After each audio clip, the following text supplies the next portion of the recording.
So ngayon, pupunta tayo ng Tarlac, Victoria.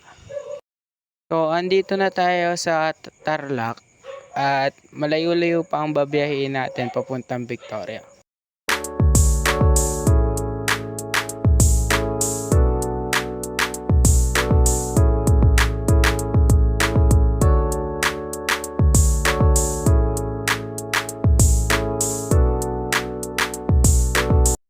So ngayon, andito na tayo sa bayan ng Mangolago sa Tarlac.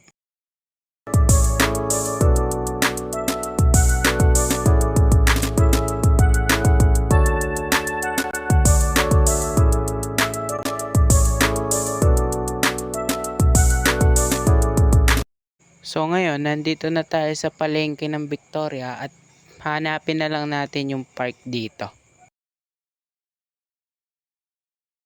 Ngayon, nandito na tayo sa park ng Victoria at masasabi kong maganda dito dahil malinis at maraming basurahan dito. Hindi rin sila ganong nagtatapon ng basura dito sa park nila, kaya masasabi mong malinis dito.